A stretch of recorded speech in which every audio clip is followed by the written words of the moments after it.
السلام عليكم ورحمة الله وبركاته. ازيكم يا حبايبي؟ عاملين ايه؟ يا رب تكونوا في احسن صحة واحسن حال. معاكم فيديو جديد من قناتي دلع كرشك مع مطبخ ميدو وميزو. لو اول مرة بتشوف القناة ما تنسيش تعملي اشتراك وتفعلي الجرس علشان يوصلك مني كل جديد. تنزلي تحت الفيديو تضغطي على كلمة اشتراك الحمراء وتضغطي على الجرس وتختاري كلمة الكل عشان يوصلك اي فيديو بنزله. ان شاء الله انا هعمل معاكم النهارده غدا بسيط وسهل جدا جدا جدا جدا ومنجز وحلو قوي قوي قوي يعني. وطعم بقى وريحة ما اقولكوش. في البداية هنا انا عندي حتة لحمة كده تكون ناعمة وفيها يعني ايه، آه، يعني حتة ملبسة كده. هقطعها مكعبات، لا هي كبيرة ولا هي صغيرة، وسط كده.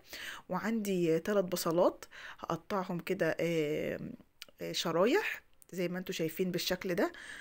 يعني عايزه اقول لكم الاكله دي تحفه جدا جدا وبسيطه جدا جدا، وطبعا لو اي واحده لسه داخله المطبخ جديد ولا بنوته صغيره حابه تعملها يعني مش هتاخد منها وقت. ممكن ان انت تعمليها كاصناف عزومه لو عندك عزومه.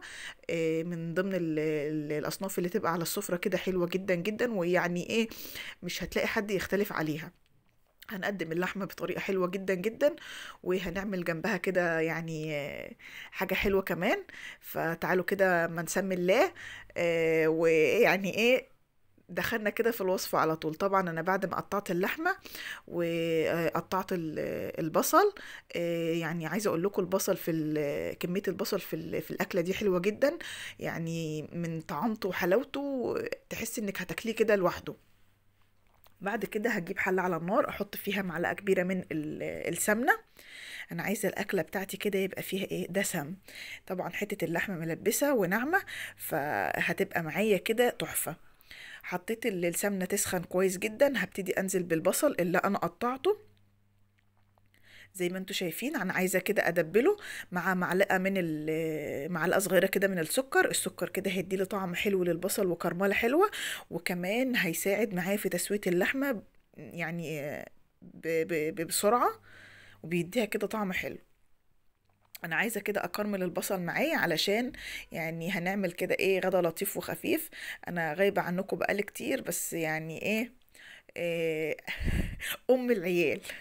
ام العيال بتبقى في فترة الدراسة كده بتلف حوالين نفسها، وبالذات لما يكون في بيبي كده معاها بيبقى يعني مخليها بسم الله ما شاء الله ليلها نهار ونهارها ليل. نزلت كده باللحمة بتاعتي هديها كده صدمة واقلبها كويس جدا جدا لحد ما تبتدي تنزل المية بتاعتها، لان انا هسويها يعني بالمية بتاعتها منها فيها. بس هديها بقى التوابل بتاعتها: معلقة صغيرة من الفلفل الاسود، معلقة صغيرة من ال7 بهارات، ورشة بسيطة من القرفة. وابتدي كده اشوحهم مع بعض. طبعا انا ده كله بحطها يعني ايه، هسيبها بقى على نار هادية شوية لان هي هتكمل سواها في الفرن.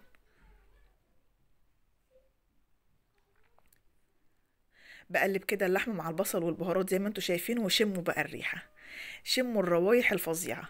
بصوا هي بقت معايا ازاي، والصوص بتاعها ده تحفة. طبعا انا مسخنة الفرن معايا ومجهزة الطاجن بتاعي.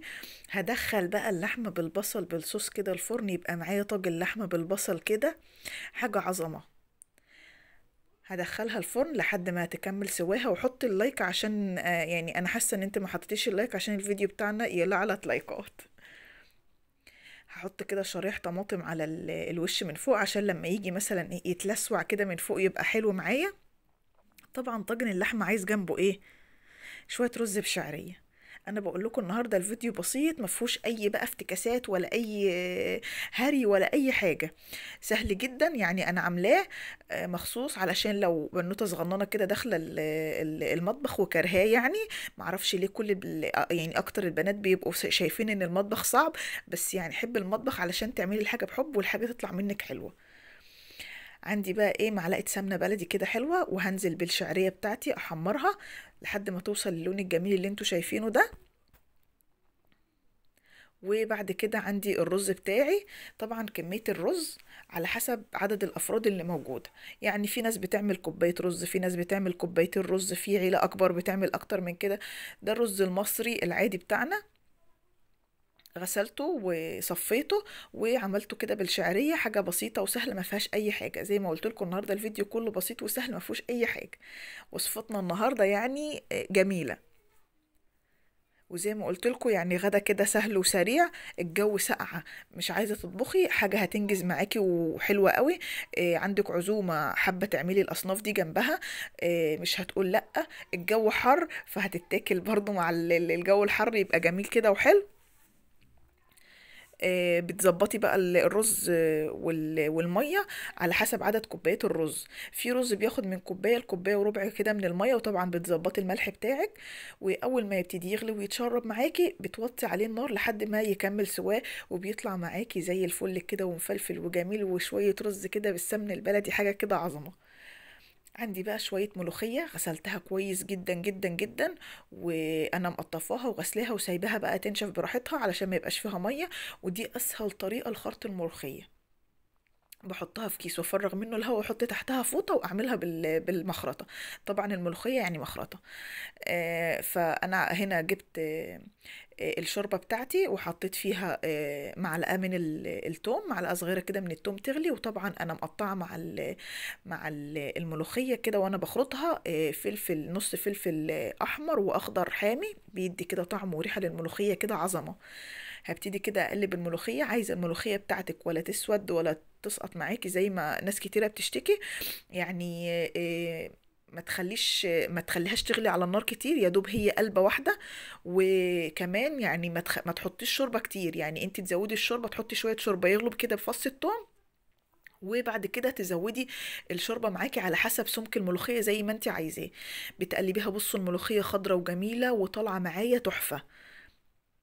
زي ما قلت لكم قلبة واحدة، وبعد كده بعمل لها الطشة. طبعا معلقة توم مفروم في معلقة سمنة بلدي ومعلقة كزبرة، وبشوحهم كده على النار لحد ما ياخدوا اللون الذهبي الجميل، وتسمي الله وتطشي بيها الملوخية وتسمعيني أحلى طشة وأحلى شهقة وأحلى ريحة ممكن تشميها وطعم خطير. أنا بطفي عليها خلاص، بتبقى خضرة كده وزي الفل وطالعة جميلة. وطاجن اللحمة طلع معايا اهو، طالع تحفة. وحتات اللحمة الملبسة كده واخدة كده لسوعة من الفرن ومن الشواية، مدياها طعم وريحة كده ما اقولكوش. يعني عايزة اقول لكم الوصفة النهاردة سهلة وجميلة ما فيهاش اي حاجة.